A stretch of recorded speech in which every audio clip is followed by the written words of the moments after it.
Welcome to the One Within All, back to the InnerVerse podcast. I'm your host, Chance. I'm very excited today to get another opportunity to discuss the real fundamentals, building blocks of not just health, not just biology, but also the universe itself. We are speaking to Nicholas Leach. He is a terrain-based holistic health practitioner, which means that his specialty is helping people analyze the root cause of their chronic and oftentimes very complex health patterns and problems. He is blending the formal naturopathic training with homeopathy, the Bigelson Academy and their holographic blood. Absolutely stellar gnosis right there. Meaning like you look at people's healthy blood, it looks like the stars. It's really something else. There are a ton, huge, wide array of overlapping holistic health, natural, right? Not alternative, because the mainstream is really the thing that alters the native way of looking at things. But native, natural, holistic ways of reclaiming our health, of finding better levels of balance and maintenance. And these are all in the toolkit of our guest today, Nicholas Leach. I'm really excited to talk about, symptoms as intelligent signals, the individual health protocols, not the one size fits all, and the translating of the message that the body's trying to send us through whatever discomfort, disease, dysfunction, seeming dysfunction it might be bringing forth. So let's get into it, man. I'm so excited to talk to you. Thanks for getting in touch. And this was exactly the type of episode I was looking to do next. So how you doing, man? Welcome to the show. Yeah, thanks a lot, Chance. Great intro. Appreciate it. A lot of strings to potentially pull on already right there, but I'm just grateful to have space to talk about, share something that has impacted my life deeply and continues to, something that will be a lifelong journey of studying and researching into.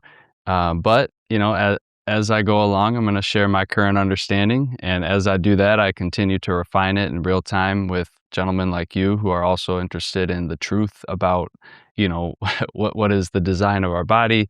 How does nature operate? What are the fundamental laws that we can observe that nature operates within? And our bodies, as we know, are not exempt from nature.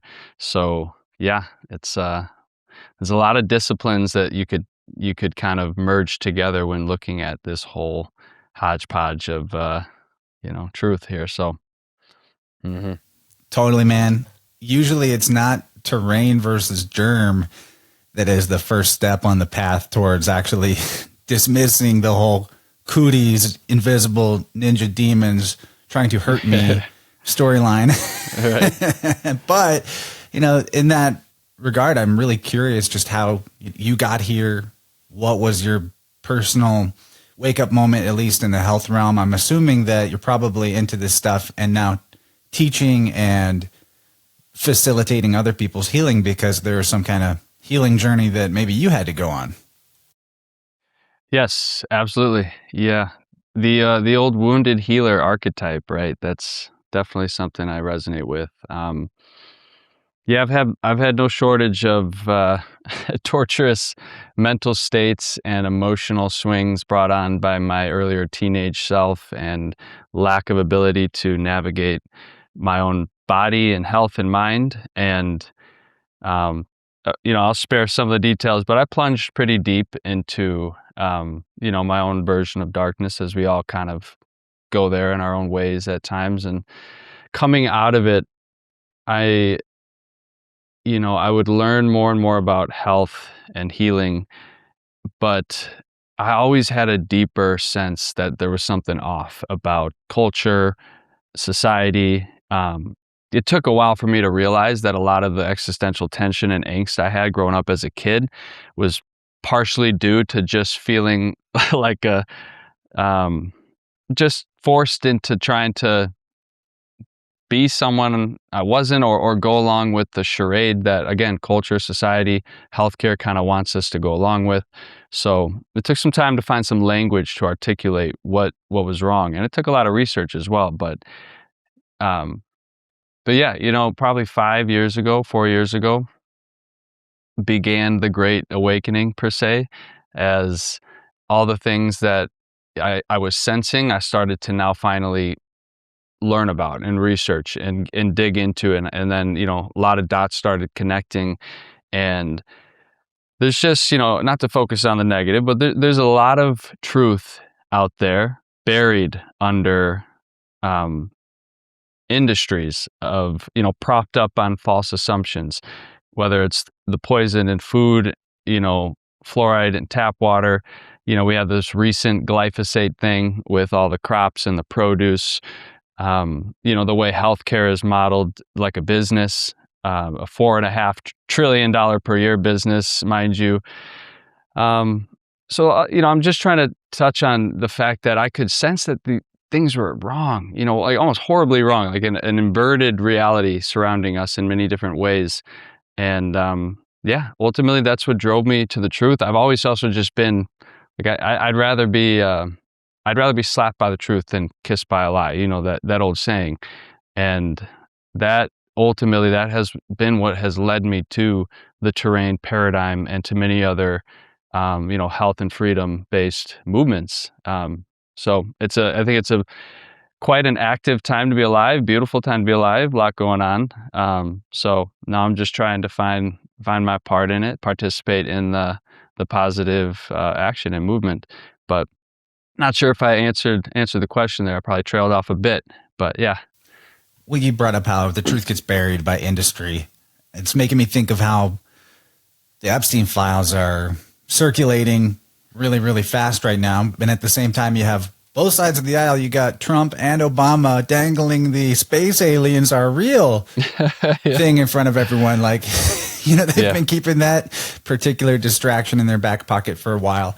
But what I really wanted to point out is, you mentioned how the waking up process to the inverted reality is something that can be quite a painful process. Just like any healing process is not always comfortable, usually isn't comfortable. And what has really come to my attention lately is how the conspiracy crowd as a community, subculture, if you want to do that, it has a tendency to get stuck in the idea that the reality itself is what's inverted, when it's really perception that needs to get flipped upside down, get flipped upside right. I think the axiom that healing and worldview healing are equivalent, that you have to heal your worldview to really heal yourself, just like heal yourself to heal the world. It goes both ways. And I don't think it's possible to truly thrive and truly synchronize with your inner and outer world in a way that facilitates flow, health, abundance, and just, enjoyment of life without rectifying the negative worldview. And that's where conspiracy stuff, to me, is a stumbling block. Not that the Epstein files and the things that they describe that are so horrific, I did a little laugh there, but it's really like a trauma body situation, right? I know that stuff is real, right? But at the end of the day, we have to find the deeper truth that regardless of what the external world is doing, A, it doesn't stop us from having a good, healthy life, happy life, and B, that everything out there that looks like it's being done to us is a reflection of how we treat ourselves ultimately, right? It's all the inner outer world reflection. So worldview healing being so crucial. And I think that's why terrain is one of my favorite, if you want to call it, conspiracies, because there is a conspiracy from Big Pharma to keep us locked into the invisible cootie demon ninjas attacking us, right? But unicorns. There's something definitely conspiratorial about that, and the motive is clear. But it's such a better world that you can live in when you understand that whatever creates this place is not interested in unbeatable, pathogenic, plague-like attacks on its own creation. Viruses, right, that allegedly serve no purpose other than to maim and destroy. There's no sense to that, even within their evolutionary framework, like why that would be the case. So, that's just kind of the things that this has got me thinking about at the gate. Amen. Yeah. You said a lot of great things there. The macrocosm reflects the microcosm. I don't know if you ever heard the U inverse, the universe. Like, it's really just you inverse. You're always seeing a mirror projection How have I in a never sense. heard that? That is Yeah, I awesome. know, InnerVerse, yeah. But no, I mean, it's true. And actually it's just touching on the reality that we do hold power. We are co-creators. If you want something to change, everyone has to realize that you can change something. It's the second you slip into a victim mindset that you lost. There needs to be, none of that if we're to create a new future moving forward. We just have to take responsibility and create what we want to see. But yeah, let's just talk. The word conspiracy, and I love that word, of course. But when it comes to the terrain, it's if anything, it's actually the germ theory. Ironically, that would be the conspiracy, because if we're talking a conspiracy theory, something that's little woo woo and actually not grounded in real evidence, Or at well, least not germ, provable, right? or at least not, yeah, not falsifiable or provable. Germ theory fits that bill perfectly. So, it was It's the maybe, ultimate, germs are the ultimate conspiracy theory. That is so true. yeah, yeah, boogeyman, microscopic boogeyman. Now, I tell people I'm open to changing my mind. If someone presented to me today a properly conducted study demonstrating causation of germs or bacteria or viruses causing disease, and mind you, they've tried this. There's over 200 plus contagion studies. People don't realize this because, again, it's part of the literature that's buried and not not talked about, because it's empowering and it doesn't spread fear. But the Spanish flu experiments are famous because they took 100 plus prisoners at the time, and scientists trying to figure out whether or not the Spanish flu was contagious or infectious. They had healthy prisoners with sick patients with the Spanish flu in the hospital. They would have them sit right up close to each other, swap spit, cough in each other's faces, basically try to simulate all the natural ways that you would transmit, coughing, sneezing, sharing the same drinks, foods, etc. And how many prisoners walked away from that experiment sick with the Spanish flu? 0. And now you keep looking into the literature. Daniel Royas wrote a great book called Can You Catch a Cold?, where he examined all of these. He looked for all the contagion studies he could find. There's not been a single successful study done where they were able to transmit disease from one person to another via germs, bacteria, or viruses, at least not in a normal way. The only times they ever claimed that it happened was when they inject things into, like the brain of a monkey, or it's kind of wild when you actually look at the studies. But I'm open to it. I'm waiting for someone to change my mind. It's just that there is all the evidence in the literature actually points toward the fact that germs and bacteria and viruses do not cause disease. And another thing I want to say is that what can be verified, any scientist can go verify this today, germs and bacteria do not consume healthy tissue. They only consume diseased and decaying tissue. It's a very important distinction, right? They are the responders to disease. So you, myself, any human being has, I think it's like 10 to 1 or 100 to 1. We have like so many more bacteria in our bodies than we do cells. It's all over us, inside, in our gut lining, on the surface of our skin. And whenever, you're exposed to stress or toxicity, this is like what we call the terrain of your mind and body. If you're under stress, or if you've been eating horrible food, drinking poisoned water, let's say you've been living a stagnant lifestyle, so there's stagnation in the lymph and blood, the bacteria in the body will increase its activity to deal with the terrain. So it responds to the shift in the terrain. And usually it's just some sort of breakdown and repair process. So again, for people to realize, is there an association with germs and bacteria to illness or disease? There is an association, yes. But that's because they're like nature's cleanup crew. They respond to diseased conditions. They are not the cause of. Big difference. You know, it's like you don't have to. You can drop the fear, right? And so before I rant too much longer, I couldn't emphasize it enough. Like when I first heard about this, I looked into it. I was like, there's no way. There's no way. All our lives we've been told that you can get sick from catching a germ or a bacteria. And we've all been around somebody that had symptoms, and then we had similar symptoms. Absolutely. Yeah. And so the logical questions were, once you realize that germs and bacteria and viruses don't cause disease, then you have to ask yourself, okay, well then what does cause disease? And then the second big question, I think there are two major questions that anyone who comes into this has to ask themselves. What then does cause disease? And then what is responsible for contagion? And those are the next logical questions, and there's explanations for both of them. And I can dive into that. I'm not sure if you have any thoughts you want to share though, but sure. That's kind of the natural evolution. I'd love to go into those thoughts, because they're pretty much and it's good to have this part of the conversation up front, because that's the first pushback people will give against the idea of germs being not pathogenic, right? Is that, well, I've been around a symptomatic person and then I've got symptoms. It's similar to the cosmology question, right?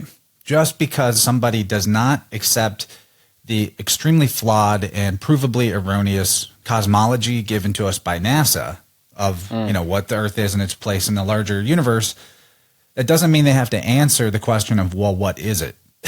Right? Right. The burden Proving of proof something lies. wrong does not mean you have to say what it is to be accepted that you proved the other thing wrong. If a model is wrong, a model is wrong. And the model of germs being the pathogens themselves is wrong, but that doesn't mean us being still open to asking the question of, well, what is this seeming transmission of symptoms about, or mirroring of symptoms, because you could describe it either way. It doesn't require, right? Someone yawns around you and then you yawn. Is that because of an invisible particle? And I'm sure you've got more things to say to this, but as somebody that's done hundreds and hundreds of hours of biofield tuning work with people, there's something big going on with belief and resonance. There was not that long ago, actually, the only person in my family that is open to talk to me about terrain versus germ is my mom. She's still, she likes to kind of land in the, well, I think it's both camp just to appease me, which is better than we were doing, where it was like, that's crazy. I also just got her to pick up Marzal's book, Germs Are Not Your Enemy. Hopefully she starts reading through it. That is a game-changing book right there. Game changer. But there was a clear moment not that long ago where there were some people in our family sick, and we were talking about the contagion myth, and she was super adamant, like, well, I think that you can get sick from other people who are sick. And she stated her belief to me like a few times in the same conversations, very adamantly. And guess what? She got those symptoms, right? Like not long at all after we had that conversation, and she got really sick for a little while. So, even though to people who are indoctrinated, that sounds like, well, you got the germ, there's exactly the same amount of evidence in that this is not a visible phenomenon that we can see transmitting, that there's an energetic or belief component that's just as viable of an explanation as the pathogenic particle explanation. Yeah. Said very well. I didn't know you did Biofield tuning. That's awesome. Eileen McCusick? Yeah, I mean, I'm self-taught, but it's in the same vein as what she does. Same vein, yeah. Good stuff, man. Yeah, I mean, let's talk about that. The biofield, right? It's not a woo-woo thing anymore. There is a measurable field generated, electromagnetic field generated by our body's electrical activity. The heart plays a big role in that, but I don't know, it extends like I think they've measured it to extend like a torus almost around the body, 6 feet or so. But Eileen McCusick, who is in the field that you do, working with tuning forks, she talks about when she realized this, she had a tuning fork, she would strike it, and she got so used to being able to understand the way that the sound wave would travel and hit someone's body and the tone that she would hear. And she noticed that she'd hit a tuning fork, and about, 6 feet before it would hit the body, it would change. The tone would change. And so she's like, I could tell it was meeting something. There was some sort of resistance. Otherwise, the tone wouldn't have changed. It was almost like, I know the amount of time it takes for the tone to hit the body, and it's something is happening before it hits the body. So, and then you can measure it with other devices. So it's not a woo-woo thing anymore. We need to realize that when we're in proximity to one another, our biofields exchange signals and interactions. Perhaps two people have eaten something that's toxic, and one of them is sitting next to the other, and one person's body is like, it's time to detox this thing from our body. It's safe to do so. And that signal electromagnetically can get sent to someone who's close to them. And so then their body receives that, it's this, even just the notion that maybe evolutionarily we've evolved to do detoxes together when it's safe to do it together as tribes, whenever there's a shared exposure to a toxin. So, and then one last thing I'd love to say about this topic is there were these Russian scientists, and I'm gonna butcher the name because I'm not too good with Russian last names, but they did some interesting experiments with quartz and glass, because quartz is it allows, I think, all light to pass through it. Glass blocks UV light. So the experiment was to test to see if there was something special about UV light and maybe information that it could carry. So they took a cell cultures, and they put it in glass, and they exposed one of the two vials of glass. And they exposed one of the vials of glass to a toxin that would break down the cell culture. And then they put them next to each other. And the other glass with the cell culture in it didn't do anything, didn't respond. It stayed fine. The other one started to break down from the toxin. Then they took the same they took cell cultures again and put them into quartz glass vials, two of them, exposed one of them to the toxin, and the other one started to break down as well. And they were, there was no physical contact. So I don't know if I explained that eloquently, but the point of the experiment, it showed that there was some sort of transfer. The guess is via, ultraviolet radiation from the quartz to the other quartz without physical contact, kind of proving that there's other experiments they did with onions, setting up a similar thing. But yeah, there's a lot of interesting evidence to support this idea that there is an interaction of signal happening on the electromagnetic spectrum, between humans. And I'm sure you probably dug many hours into this one for sure.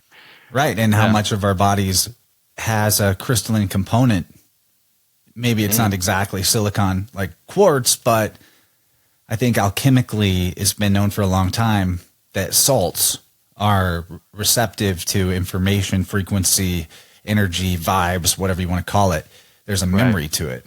And to the point you were bringing up about what Eileen calls the plasma membrane of the biofield, that point about 6 feet off the body where there's like a barrier, it's your bubble space, right? 6 feet apart, everybody. Yep. An experiment folks could try at home. You'd have to just maybe find on Etsy or something, buy some dowsing rods. L rods is what you're looking for. So it's like a piece of copper wire bent into the shape of an L, but with a longer end than handle, and then some wooden beads or something for the handle so that it has a rotation axis from where you're holding it. And just try this experiment at home. I think almost anybody would be able to ask, where is the edge of this person's energy field, and walk towards them with the L rods. And when they hit about 6 feet away, those L rods are going to go whoop and open up. Wow. And that's something I have seen lay people, if you want to call them that. I've seen lay people be able to do that. Oh yeah. Muggles over and over again. What's interesting is, to share a little bit about how it works for me is Eileen and a lot of her students are able to and trained to detect the subtle things going on in somebody's energy field through the forks being different frequency, louder, quieter, off pitch, running out faster, lots of different stuff. What I discovered is that when I bump into stock energy in someone's field, it makes my ears pop. I get like this clicking pop in my head, kind of like when you're going up in elevation on a plane or driving up a mountain, except without the hearing loss or the discomfort. There's just like this thing happens in my head. And just yesterday, I was working with somebody who they're 57. They come to me. One of the things they were curious about is their scoliosis that they had since childhood. Didn't tell me when in childhood it was diagnosed or the problem began. And using the tuning forks, tell me the odds of this, right? It's like what, 1 in 57? The spot that I picked out as being where the problem began was the exact year of this person's life that they got put into a back brace because of scoliosis, according to the doctors. So there is information there. That information is somehow transmitted from body to body. And the crazy thing is they don't have to be two petri dishes next to each other for that transmission to even take place. This transmission in this case was like from Seattle to Missouri, right? Or the person the day before that was in Australia. Distance, separation, these are not actual factors for the informational resonance between energy fields or bodies to be possible. And so you throw that in the mix to get, conspiratorial. What does that tell you about the constant fear, doom, boogeyman, cooties message being pumped and broadcast all across the world? There's some kind of sorcery at work there. Absolutely. Yeah. Black magic in a sense, for sure. And you're speaking on the ether, and within that realm, I mean, time and space are not really factors. But that's they're mental concepts. That's what I say. There's not that they don't exist, time and space, but it's a mental concept primarily. Yes. Yeah. Well said. But yeah, and this type of talk can be woo-woo for people, but that's, I like to take on the challenge of trying to deconstruct it and show like it's not, it's not woo-woo anymore. Like we're at this point now where there's actually plenty of evidence and research out there supporting these topics, and you can gain a grounded understanding of it. And I always like to say too, things that appear magical, there's always an explanation, whether or not we understand it or comprehend it.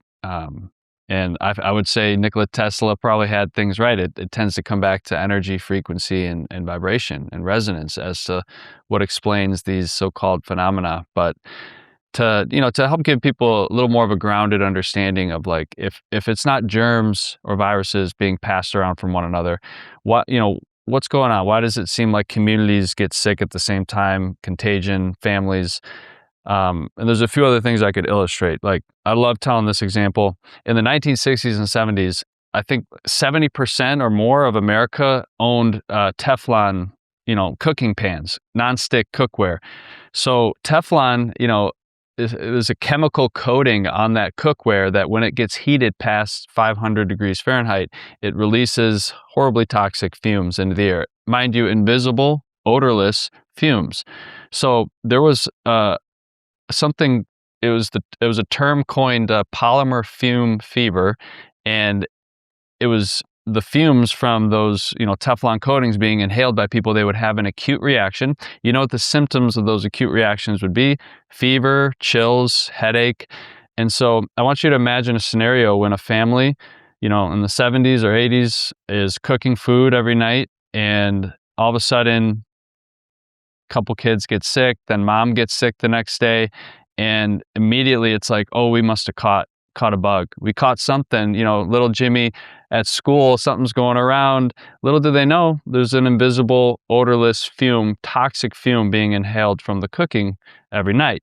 And so, let's talk about Chick-fil-A. Family goes out, has a Chick-fil-A dinner, and a couple days later, someone comes down with a stomach, issue and throws up. Then the brother does too, then the mom. And again, jumping into, it must have been a stomach bug that we caught. But then you look at the Chick-fil-A ingredients and you see that there's like over 50 artificial ingredients and preservatives, and it's not even, you couldn't even really call it real food. And so is it a random bug, or was it a shared exposure to toxicity? And now you're releasing it from the body together, because that's what the body is designed to do so well. It gets rid of toxicity when it can.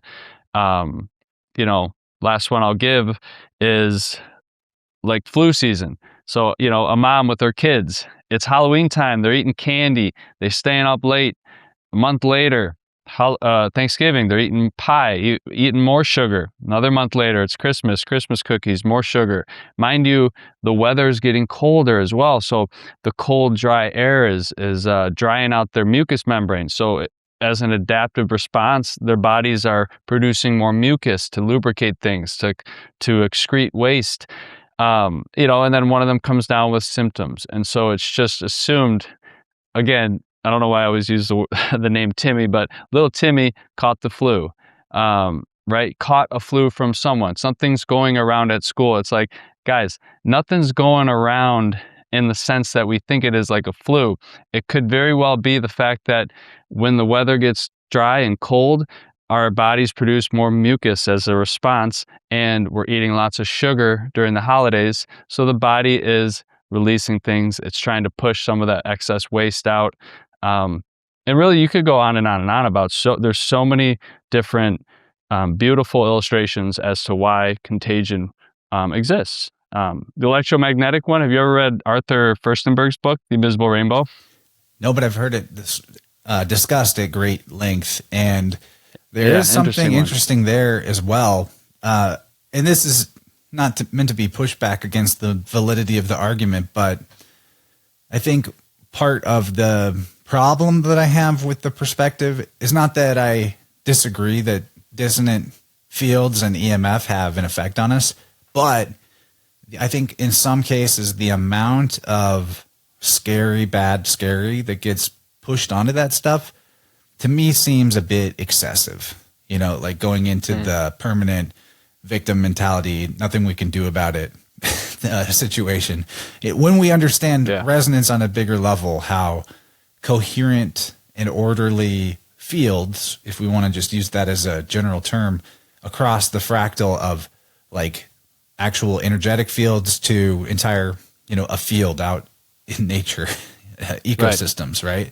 That there's an ordering principle to that, where what is dissonant gets made orderly when it encounters the orderly field, right? And so our fields, when we are in a state of a distraction or disordered, dissonant, not coherent, then I would say that there's probably quite a lot of entrainment that can happen by these fields. But I don't think, and when it's something new and we haven't encountered it before as well, like as Furstenberg points out, that a lot of so-called epidemics and pandemics seem to have a correlate to new levels of electromagnetic pollution going into the environment. I'm not saying there's nothing to it, but I don't know why I feel like this disclaimer that I don't think it's maybe as bad as some conspiracy folks make it out to be, but it is interesting and worth considering. Yeah, no, there is a lot of interesting stuff there, but I actually agree wholeheartedly with you. I think it's probably one of the most important things I could actually ever say is that fear is the worst biological toxin. Fear is just the worst toxin of all. Living in a state of fear, letting anything create that sense of fear in you, you're already losing the battle. So I'm with you, man. I think that if you are feeling grounded, if you're feeling peaceful, if you're coherent, like you said, then the things in our environment don't have nearly as much of an effect. They don't push you over the edge. So, the more peaceful and calm you are, the more you're in this strong state of self-renewal, self-regulation. Whatever you are maybe exposed to can be pushed out of the body because there's flow, right? It's like fear is stagnation. You're stuck. You're tense. You're holding on to things. There's like an armoring happening, but love and faith and peace and groundedness is the complete opposite. You're allowing your body to stay in a place of flow. So I couldn't actually agree anymore that we just need to be aware of these things and look for interesting research and evidence. But the second you cross over to feeling fearful of it all, come back. Don't go there. You're already you're losing. No, right, there's a phenomenon in the biofield Eileen calls the pit of despair. It's this spot around your left armpit, left shoulder, maybe up into the neck a little bit. Yeah. More kind of in the back. And based on how the biofield works, the back left shoulder, back left heart chakra region, that happens to be the area where our boundary situation with the world is kind of governed as a whole. And when we take on negative energy from the environment, unwanted or toxic bad vibes, that seems to hit right in that spot first and foremost. So, people that have like chronic stiffness, pain, soreness in their left shoulder, and that's a lot of people actually, should listen up right now, because although there may be some more specifics for you as an individual that could be delved into with like a tuning session and help to release, the first and foremost strategy for not being vulnerable in this boundary, it's the opposite of what most people think. They think I have to have a strong boundary of like rejecting everything negative, cut those people out of my life, this kind of thing. But that's actually the opposite of effective. The most effective boundary remediation is pure acceptance. Like, it is okay that person is the way they are. It is okay that there's these EMFs floating around me right now. Yep. Yeah. But as soon as it's like, well, it's okay that that's a thing, I accept that that's a thing. All of a sudden we've gone from like it's outside of my control to I am controlling my perspective in a way. Like the old, I don't know who said it, but a thing must be tolerated to be controlled is an idea that I've heard. And I think there's a lot of truth to that, because if it's not okay with you, that is the storyline that makes you vulnerable to it, right? Because now it's like something is happening to me that is outside of my control, and that's its own quandary. So, keep that in mind if that helps anybody, especially with like problem relationships in your life or whatnot, to try practicing some radical acceptance and see how that changes the sense of boundary. Yeah. Yes, absolutely. Yeah, I couldn't agree anymore.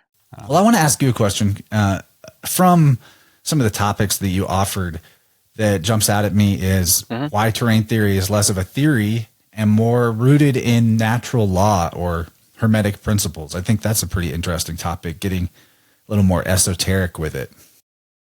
Yes. Yeah. For starters, everything in nature seeks to be in balance.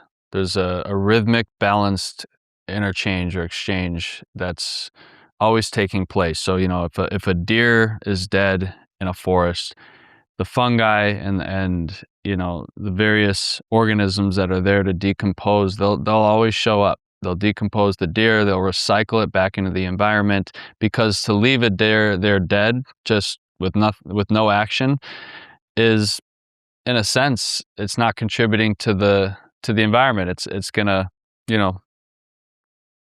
there's always a usefulness to everything in nature. There's a design and a purpose. And when it comes to germs and bacteria, they are agents of balance in the body. We see that they respond to shifts in the terrain.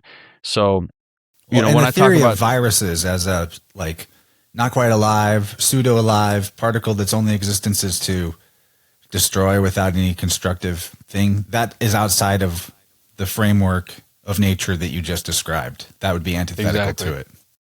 Exactly. Yeah. And, when you touch on the hermetic laws, you look at like the law of cause and effect, right? There's a lot of just preposterous, sloppy little cause and effect chains that are proposed in germ theory, like this idea that you could be robust and healthy and vital, yet if you just so breathe in a little bit of the air that someone on a train coughed and they had a virus, then you catch it and you're done for. Like you're sick, you're infected. Like that's not how nature works. There's a genuine cause and effect chain that operates. There needs to be a real cause, for you to actually fall very ill. So the terrain says that everything affects our health. again, that's rooted in a genuine natural law. Like we are constantly in exchange with everything in our environment. Doesn't matter what it is. We are always in a relationship with that. Our thoughts affect our health. Our emotions affect our health. So the terrain just kind of recognizes that every experience you have, your environment, your lifestyle, your thoughts, your emotions, all of it is constantly affecting your health. It's this dynamic, fluid thing. So, whereas again, germ theory is more like, if you're sick, you caught a bug, you caught a germ, or there was a virus. It's really interesting getting into looking at them side by side, because I did an experiment where I wanted to understand, can the terrain paradigm be verified by the hermetic principles? Are they, upheld by them? And they absolutely are. You can go one by one. Like an interesting one to tug on is the law of correspondence, as above, so below. German New Medicine is a great way to look at this, because, there's when you encounter unexpected shock events in your life, traumas, whatever it might be, there's an impact on the psyche, right? And as above, so below, the body will reflect that impact. It'll take some of the pressure off of the psyche by either maybe, it could be by forming a tumor, by there being a stagnation in flow, but things that start in the mind and psyche trickle down and get reflected in the body. So it's that as above, so below principle. And Dr. Hammer, German New Medicine, did a great job kind of proving this through tens of thousands of CAT scans of cancer patients, where he knew the stories of these people. He understood what type of losses, like people. It was interesting. He found that people that had specific cancers, there would be specific areas of the brain that had these concentric rings, and then specific organs that corresponded with those areas of the brain. So he essentially mapped out a reproducible pattern showing that, certain traumatic events cause a certain shock to the psyche. The psyche then transmits that to the brain. The brain holds it and sends it to a part of the body, and it's all a compensatory process. So it's this idea that the psyche can offload some of the pressure of an emotional or mental overwhelming experience, and the body will hold it, and it's an adaptive response. So without getting too into the weeds there, it's just, can I it's add interesting to that to go. too? What you just said is cool, because one of the values of neuroscience, without getting into the things that are not valuable, is that exactly the hermetic axiom of as above, so below, or of correspondence, is demonstrable with the brain, that the brain is a microcosm of the whole body, and that's part of the fractality, right? And the same actually can be said about the hands, the feet. There's like the eyes. The eyes, exactly. Iridology, someone's eye tells the story of their entire health. Even your tongue. Your tongue has that level of fractality to it.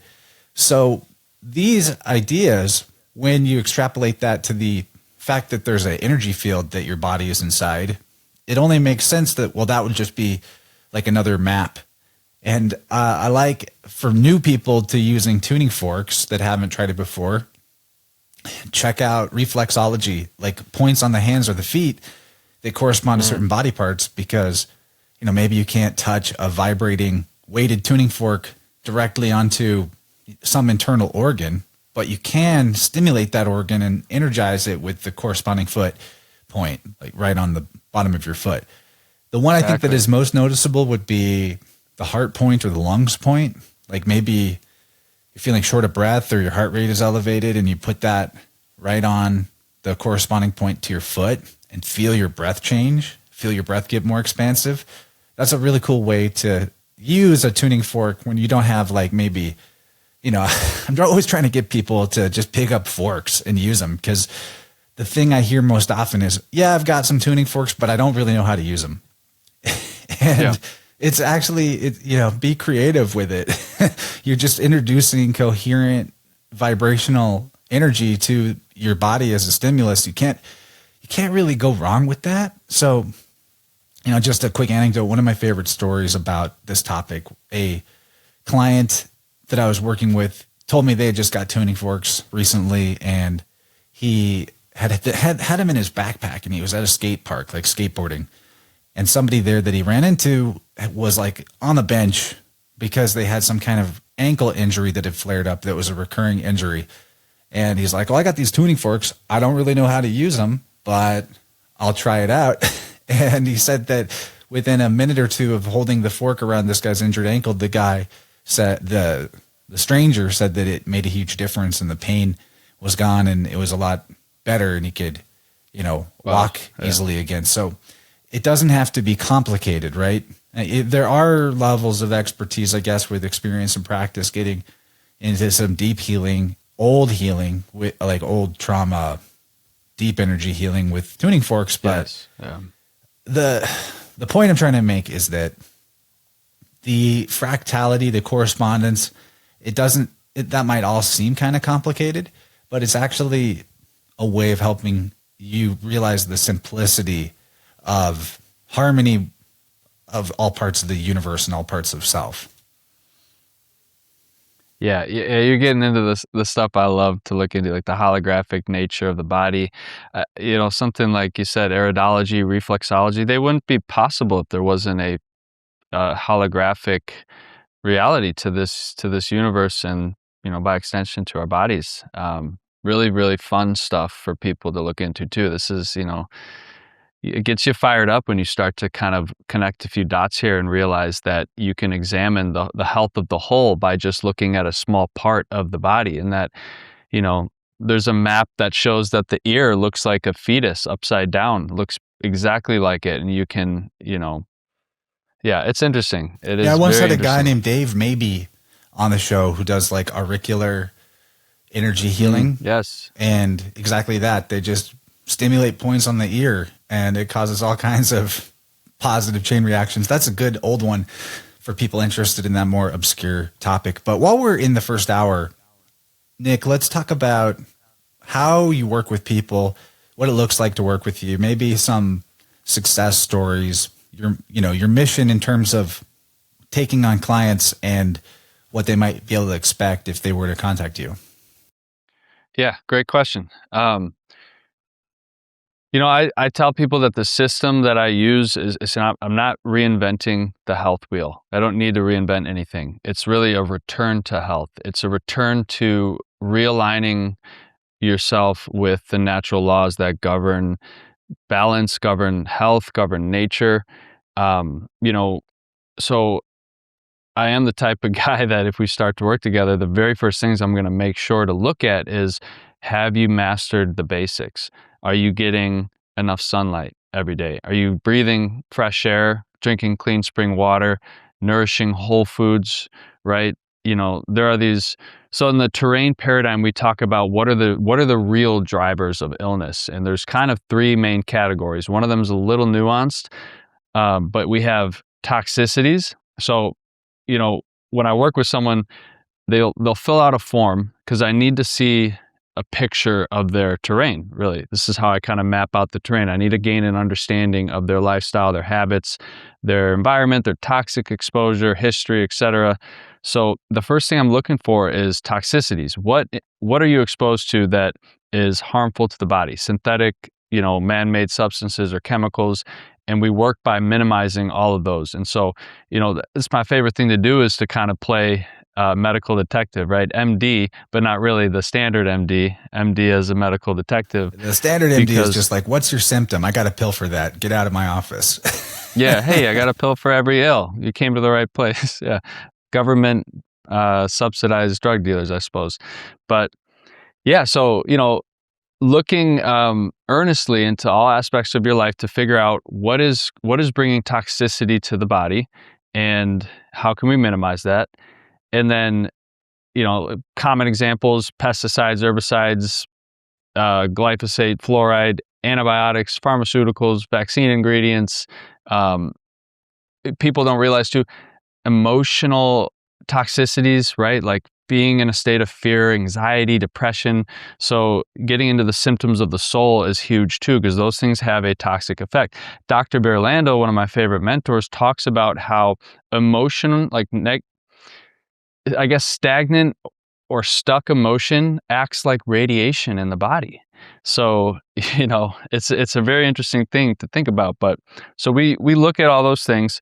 We look for the second cause of illness, are deficiencies. So again, that's kind of what I said first is, are you deficient in nourishing whole foods? Are there nutrient deficiencies? Is there a deficiency in water, clean, fresh air? Sunlight, movement is huge. Are you getting daily movement? So looking at the essentials. And then the third category is trauma or stress. And that's, again, it's a deeper layer to get into. And a lot of the times I like to talk about how, I think it's actually a kind of a Buddhist philosophy, that there's this concept of the first arrow and then the following arrows. Like an event can happen and it can be very difficult to fathom. It could be a loss of a loved one, loss of a relationship, a breakup, and that event happens, and that's called the first arrow. It stings, it hurts. But then what we tend to do is continue shooting arrows at ourselves. Then we take another bow and we keep shooting them at ourselves because we replay the story in our head over and over and over again. We hold on to it. We hold resentments, anger. We never talk about it. We never move our bodies, find ways to express these things. So, we kind of let it dictate and control our lives. And, the body keeps the score. Trauma and stress can be imprinted on the connective tissue, the fascia of our body. We hold it. So this is part of the reason why someone can have an emotional release just by getting a deep tissue massage or by getting myofascial release, because things get stored, stagnant energy. So trying to demystify this idea of emotion as an abstract thing and realizing that there is a biophysical nature to emotion. It's energy in motion, right? Emotion. And so it has to get stored somewhere. If you're not expressing it, if it's not flowing through you, it builds up in different places.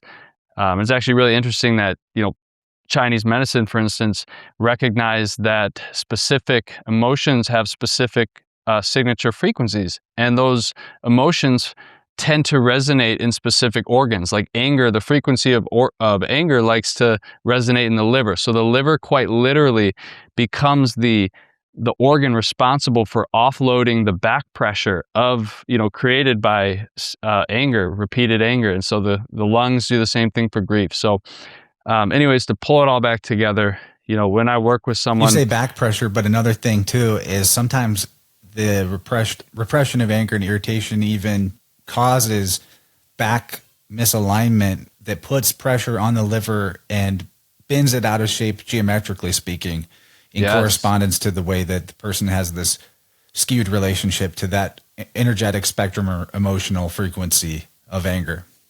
Yeah. And that's actually, amazing. That's like one of the fundamental principles of osteopathy, is that structure and function are interrelated. If the function of energy flow is changing, then the structure will, like you said, will respond to that accordingly. Have you dug into biogeometry ever?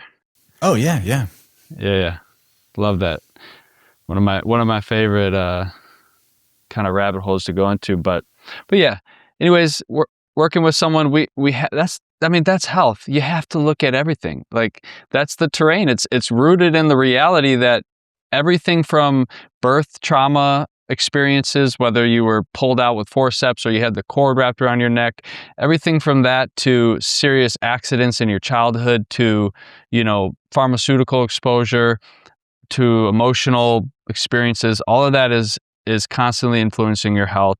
And so, when we work together, we have to dig into all of that. And, there's natural remedies, there's natural solutions and things that can be provided or talked about. But I always make the distinction that, what good is it to just suppress a symptom or to quiet symptoms if you're never going to find the root cause? So there's definitely a time and a place to quiet symptoms. If you need some relief, absolutely.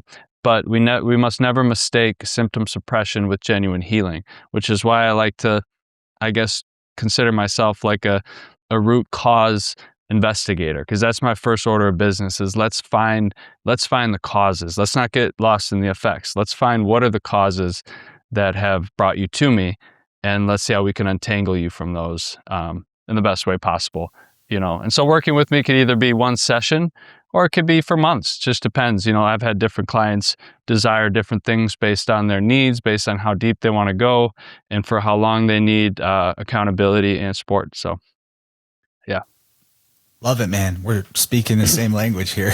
I'm going to give like a bigger example about this when we get into the second hour, but I wanted to highlight what you just said about herbalism and prescribing plants to people, how a lot of herbalism is just a form of green allopathy, as they say, right? We're switching out the active ingredient pharmaceutical prescription for the idea that, well, it's the same concept as modern medicine. We just think that the plant does it better than the refined processed chemical.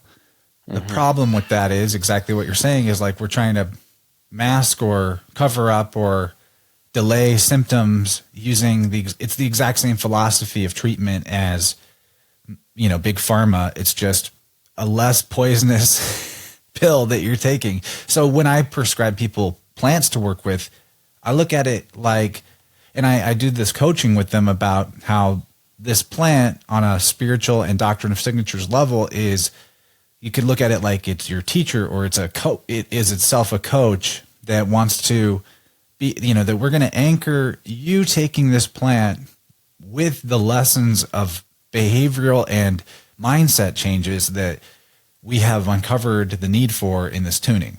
So, you have this revised belief system or new behavioral strategy, or whatever you want to call it, that is important to help your body stay in a better shape for you to maintain this mindset. And when you take this plant, when you drink this tea, when you work with this herb, it is like a physical, sometimes even aromatic, and that's super powerful in terms of reminders. It's a reminder of the mindset switch strategy. So, on another level, these plants have a consciousness to them. Just look at people's ayahuasca experiences, right? So they do come through as teachers, and I think that's that was the missing piece for me, understanding where herbalism fits in and how to, separate from green allopathy herbalism and use it. I don't know, a more traditional way is, looking at it like that plant is your coach. You need to listen to your coach.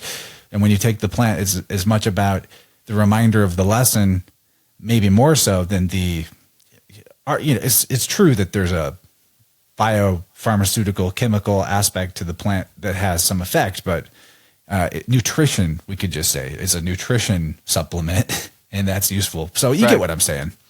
Oh yeah.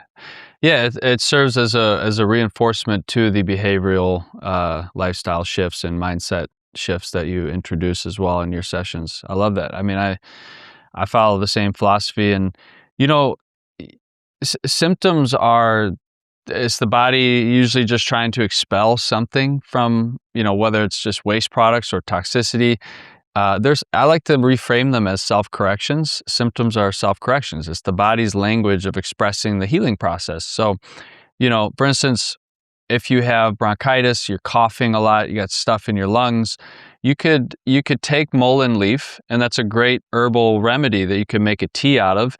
And the difference between that and, let's say, taking some type of bronchitis, medication, pharmaceutical, I'm not sure of specific names of what that would be, but the difference is that mullein leaf, it works by supporting the process already in action. So that mullein actually helps really continue getting things out. So it can kind of smoothly and speedily assist the process already taking place. Whereas the pharmaceutical will stop it altogether. It'll be like, let's just biochemically, by brute force, intervene and make the symptom go away.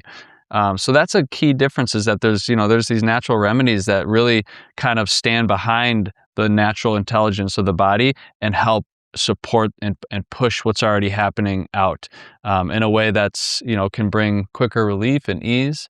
So there's a lot of nuance when you get into the train, and it took me some time to be able to articulate these things for sure, and to speak on them. I wasn't as confident in the beginning. Like, I could intuit these things, but yeah, it's important to get into these. Well, the last word for the free people that I want to put out on this is, even if you're on the fence or you're not sold about germ theory being a fallacy, when it comes down to it, can't you just rule out the entire paradigm of germ theory if you focus on having robust health based on the principles that Nicholas has laid out, the very clear, self-evidently true principles that your health is grounded in? At which point there's enough there to worry about, focus on, to put your mind to, behavioral change to, that at that point, like, what's the big, like, why even think about germs?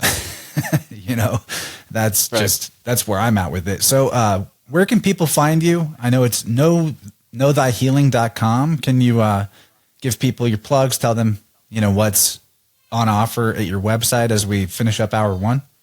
Of course. Yeah, knowthyhealing.com is the website and the name of the business. I'm on Instagram and TikTok too. But when you go to the website, you'll be prompted to take my free course. It's a great foundational course on the roots of modern allopathic medicine. So I wanted to try and teach people in an introductory sort of way where we went wrong, what's going on with modern medicine, why we're stepping away from it. And then it also introduces people to the natural approaches that are available to us, things like homeopathy, Chinese medicine, osteopathy, and then definitely a big video on terrain. So that's part of the free course. And that, if you're interested in working together, you'll find ways to do so once you're on the website. But important to mention, Know Thy Healing comes from my inspiration from the old maxim, Know Thyself. Because when you get to the deepest layer, if I could say one thing, it's that if you're disconnected from your mission, your purpose, we have to be grounded in something. You have to know thyself, because there's a part of me that suspects that the root of all disease and all illness is actually disconnection from truth, from what's true for you. Carl Jung, the great psychologist, most of his clients would come to see him and he would ask them, what is the unmet task of your heart? What is the secret story you tell yourself? The thing where you're saying things to the outside to please the world or please people, but you feel something different on the inside. So we have to learn to know thyself, and we have to learn to know thy healing. Get intimately involved in your soul journey and what you're here to do. Get tapped into that, because if you're not, I'd say that will create quite a bit of sickness and disease and dissonance. But I digress. Yeah. Actually, no, that's the cherry on top, man. That's so true. I want to talk more about that on the other side. Thanks for joining me, Nicholas. This has been quite an excellent first hour. Excited to see where we get to in part two. I've got a lot of ideas circulating from the conversation so far. I appreciate the opportunity, and people go check out knowthyhealing.com. He's got a free course, everybody. I mean, can't beat that. This is one of the most interesting things that you can learn about, and should be the most probably important part of our education, knowing yourself. Well, that begins with knowing where you're at, knowing what you're in, if you will. There's nothing cooler. So thanks, man. And looking forward to part two. Thanks so much. For having me on. Couldn't be more honored. Before we wrap this episode, the conversation we had after this point might actually be the most important part, because the second hour stops being about health and starts being about what reality itself is made of. This is part of why I got away from modern medicine. I'm tired of the reductionistic view of life, where you don't consider the multi-layered reality of all things. And then we go somewhere most medical conversations never go, into how trauma doesn't just affect your thoughts, it literally lives inside your body. Chronic vigilance, overreaction, or hypersensitization from some sort of past experience that was traumatic for them, that got locked into the body. But this is not a boogeyman story. We talk about why your past doesn't define you, and how people can actually rewrite their internal narrative to change their present. Even if something did happen to you, you can always reclaim agency over your life and rewrite the narrative moving forward. Then the discussion takes a turn to its most interesting place, into music, frequency, and why sound might be one of the most powerful medicines humans have ever used. Music is medicine. I've seen places where people are really struggling mentally. They can be, instantly calmed by a certain soundtrack. And finally, we get to the heart of it all, about what happens when people stop expressing what's true. I do think a lack of honest expression is one of the deadliest things. The full second hour goes much deeper into trauma, consciousness, plant intelligence and medicines, and real healing beyond the reductionist model. If you want the complete conversation, the members version is waiting for you on Patreon, Substack, or by getting a YouTube channel membership, all of which are going to be linked in the description. By becoming a supporter, you get to join the Inner Circle, getting access to over double the content with extended main episodes and a members-only exclusive podcast called Inner Circle. If this conversation with Nicholas Leach was a hell yes for your personal health paradigm, and you're looking to improve your own flow in this life on a physical, mental, or spiritual level, check out the sound healing page on the InnerVersePodcast.com website, where you can learn more about getting a Biofield tuning session with me, and get on my schedule for an energetic checkup that will give you a boost that no doctor's visit or pill could ever hope to achieve. We've also got excellent affiliates. We did discuss plant medicines quite a bit in this episode, and if you are curious about putting some herbs into your body, TippecanuHerbs.com is the place to be. My boy Kyle makes the absolute highest potency, quality herbal medicines that this planet has ever seen, and that is not a joke. This stuff is the real deal. If you use the InnerVerse coupon code when you check out, you get 10% off, and the stuff is already incredibly affordable. So make sure you do yourself a favor, at least go browse over at TippecanuHerbs.com, linked in the episode description. We've also got great affiliates Lotus Way. With the link in the description, you will be automatically browsing through my affiliate membership, and the flower essence elixirs that Katie Hess and her team provides on Lotus Way are absolutely fantastic as well. I use them every day, especially when I'm about to do something a bit more mystical, like tuning or reading somebody's tarot cards. And if you want to trade like a wizard, you want to break yourself out of the matrix paradigm of finance enslavement, Brandon Sterling's class over at the show notes, you'll find a link to that as well. This class is going to help you go from zero to hero in the realm of trading and investing. It's awesome stuff. Now, sometimes I sit and think about what a frontier moment for humanity we're truly in right now. Not only are we witnessing the return of an ancient future through rediscovery of metaphysical principles that scientism tried to leave behind, we're literally on the cutting edge of discovering the tools and methods for optimizing our existence in an era where we can compare our findings around the world in mere moments. Now listen, I mean this. If you're tuning into InnerVerse, you're not just a passive zombie recipient of insipid infotainment. You are an active participant in the reharmonizing of the collective human psyche. That is not hyperbole, that's reality. So as much as you may admire some of the guests we have here, like Nicholas, for their expertise and their courage, if you've been waiting for a sign that it's time for you to step up and start teaching, guiding, healing, etc., this is your sign. You've got what it takes and then some, and we need you out here. So, once again, from my heart, thanks for tuning in and sticking around to the end. I especially like that you did that. Much love, guys, and until next time, stay balanced.